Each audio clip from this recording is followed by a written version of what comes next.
Pilgrim's Progress by John Bunyan, Part 2, Stage 6, Episode 9. Mr. Greatheart, a very arch fellow, a downright hypocrite, one that would be religious whichever way the world went, but so cunning that he would be sure never to lose or suffer for it. He had his mode of religion for every fresh occasion, and his wife was as good at it as he. He would turn from option to option, and plead for so doing too. But so far as I could learn, he came to an ill end with his by-ends. But so far as I could learn, he came to an ill end with his by-ends. Nor did I ever hear that any of his children were ever of any esteem with any that truly feared God. Now by this time they were come within sight of the town of Vanity, where Vanity Fair is kept.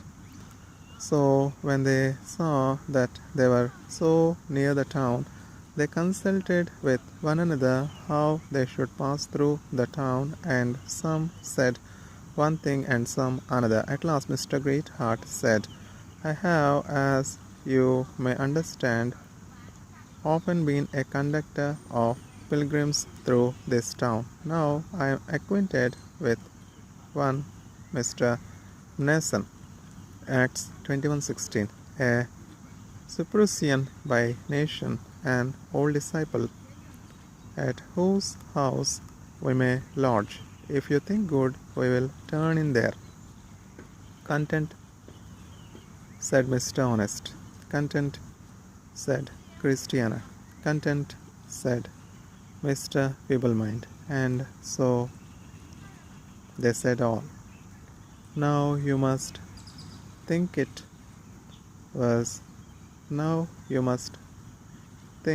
was eventide by that they got to the outside of the town. But Mr. Greatheart knew the way to the old man's house. So thither they came, and he called at the door, and the old man within knew his tongue as soon as ever he heard it. So he opened the door, and they all come in. Then said Nason, their host, "How far have ye come today?" So they said, "From the house of Gaius, our friend." "I promise you," said he, "you have gone a good stitch. You may well be weary. Sit down." So they sat down. Mr. Greatheart then said their guide, "Come, what share, good sirs? I dare say you are welcome to my friend." "I dare say you are welcome to my friend." "I dare say you are welcome to my friend, Mr. Nason." "I also," said Mr. Nason, "do bid you welcome, and whatever you want, do but say, and we will do what we can to get it for you, Mr. Honest.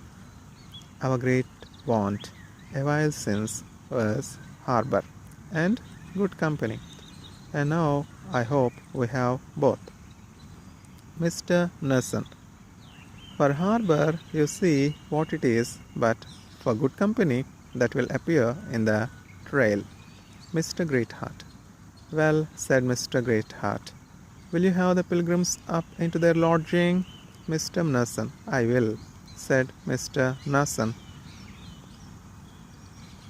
So he had them to their respective places, and also showed them a very fair dining room where they might be and sup together until the time should come to go to rest. Now, when they were seated in their places and were a little cheery after their journey, Mr. Honest asked his landlord if there was any store of good people in the town. Mr. Mason, we have a few, for indeed they are but a few when compared with them on the other side. Mr. Honest, but how shall we do to see some of them? For the sight of good men to them that are going on pilgrimage is like the appearing of the moon and stars to them that are sailing upon the seas. Mr. Mason. Then Mr. Mason stamped with his foot, and his daughter Grace came up. So he said unto her, Grace, go you, tell my friends, Mr. Contrite, Mr. Holyman, Mr. Lowsaints, Mr. Dare Not Lie, and Mr. Penitent, that I have a friend or two at my house who have a mind this evening to see them. So Grace went to call them, and they came. And after salutation made, they sat down together at the table.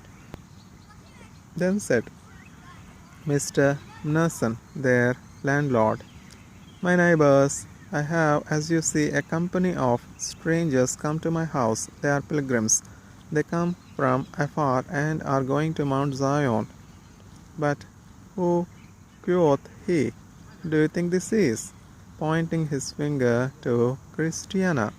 It is Christiana, the wife of Christian, the famous pilgrim who, with Faithful his brother, was so shamefully handled in our town.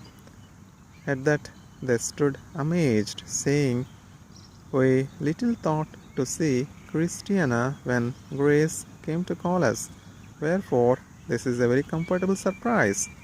They then asked her of her welfare and if these young men were her husband's sons. And when she had told them they were, they said, the king whom you love and serve make you as your father and bring you where he is in peace. Mr. Honest. Then Mr. Honest, when they were all sat down, Mr. Contrite asked Mr. Contrite and the rest in what posture the town was at present. Mr. Honest. Then Mr. Honest, when they were all sat down, asked Mr. Contrite and the rest in what posture their town was at present. Mr. Contrite. You may be sure we are full of hurry in fair time.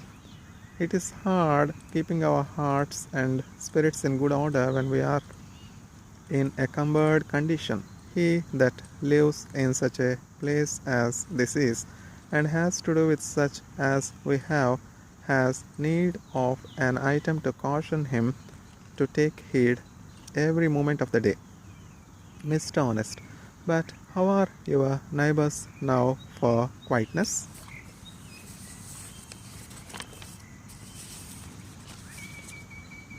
Mr. Contrite. They are much more moderate now than formerly. You know how Christian and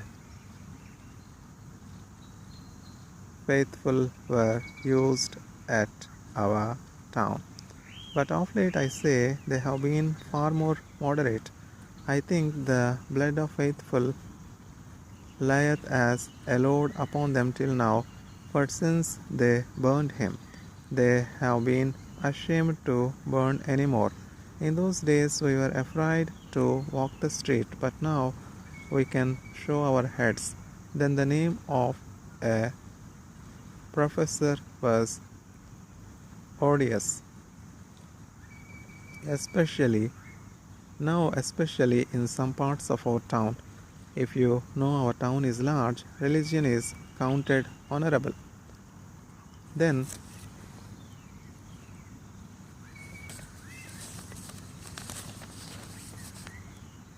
said Mr. Contrite to them, pray, how fareth it with you in your pilgrimage? How stands the country affected towards you? Mr. Honest, it happens to us as it happened to wayfaring men. Sometimes our way is clean, sometimes foul, sometimes uphill, sometimes downhill. We are seldom at a certainty. The wind is not always on our backs, nor is everyone a friend that we meet with in the way.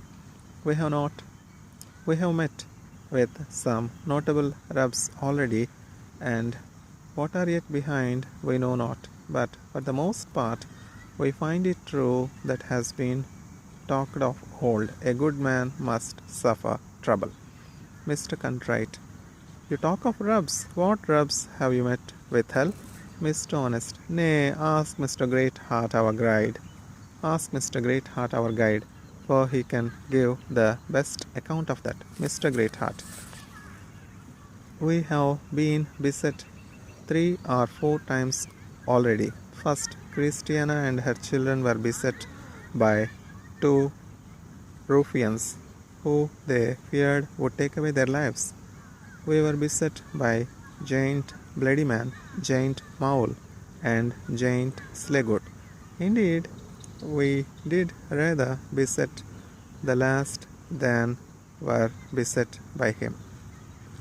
And thus it was, after we had been some time at the house of Gaius, mine host, and of the whole church, we were minded upon a time to take our weapons with us and go see if we could light upon any of those that are enemies to pilgrims, for we heard that there was a notable one thereabouts.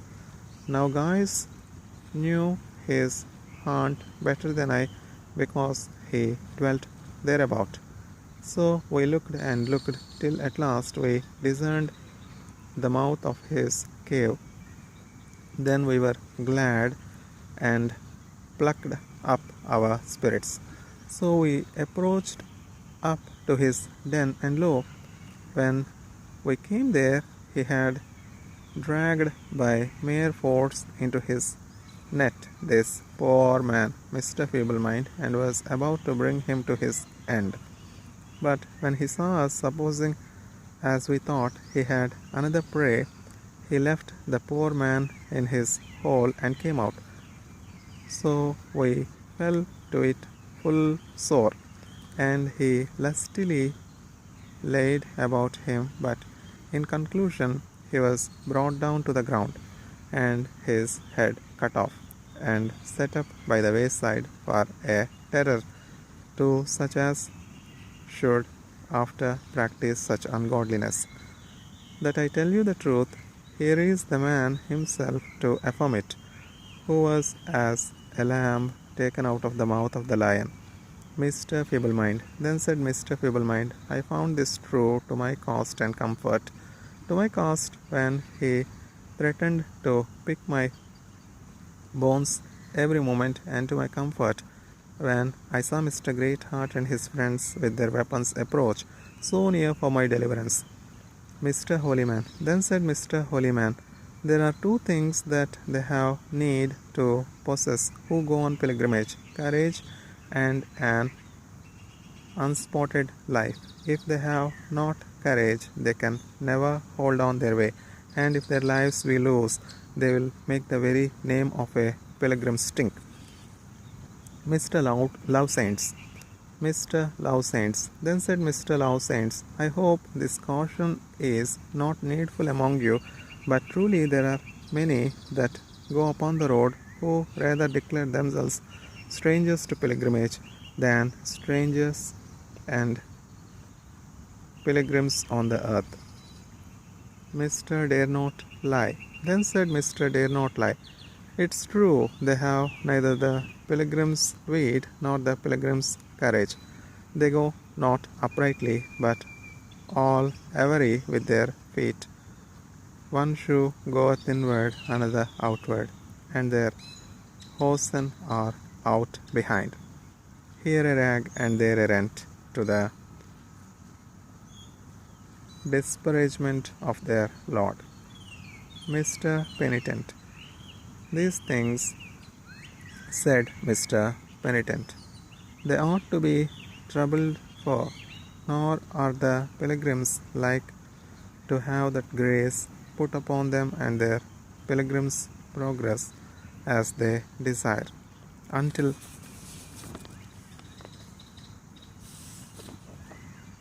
the way is cleared of such spots and blemishes. Thus they sat talking and spending the time until supper was set upon the table, unto which they went and refreshed their weary bodies. So they went to rest. Now they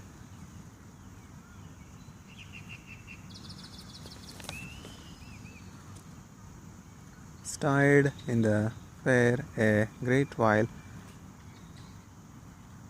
at the house of Mr. Nason, who in process of time gave his daughter Grace unto Samuel, Christian's son, to wife, and his daughter Martha to Joseph. The time, as I said, that they stayed here was long, for it was not now as in former times. Wherefore the pilgrims grew acquainted with many of the good people of the town, and did them what service they could. Mercy, as she was wont, labored much for the poor.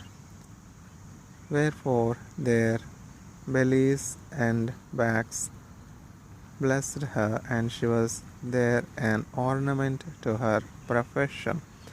And to say the truth, for Grace, Phoebe, and Martha, they were all of a very good nature, and did much good in their places. They were also all of them very fruitful, so that Christian's name, as was said before, was like to live in the world. They were also all of them very fruitful. So the Christian's name, as was said before, was like to live in the world. While they lay here, there came a monster out of the woods and slew many of the people of the town. It would also carry away their children and teach them to suck its whelps. Now no man in the town durst so much as face this monster, but all fled when they heard the noise of his coming. The monster was like unto no one beast on the earth. Its body was like a dragon, and it had 7 heads and 10 horns. It made great havoc of children, and yet it was governed by a woman. Revelation 17:3. This monster propounded conditions to men, and such men as loved their lives more than their souls accepted of those conditions, so they came under. Now Mr. Greatheart, together with those who came to visit the pilgrims at Mr. Mason's house, entered into a covenant to go and engage this beast, if perhaps they might deliver the people of this town from the paws and mouth of the so devouring a serpent. Then did Mr. Greatheart, Mr. Contrite, Mr. Holyman, Mr. Dare Not Lie, and Mr. Penitent with their weapons go forth to meet him. Now the monster at first was very rampant, and looked upon these enemies with great disdain, but they so belabored him, being sturdy men at arms, that they made him make a retreat. So they came home to Mr. Mason's house again. The monster, you must know, had his certain seasons to come out in and to make his attempts upon the children of the people of the town. At these seasons did these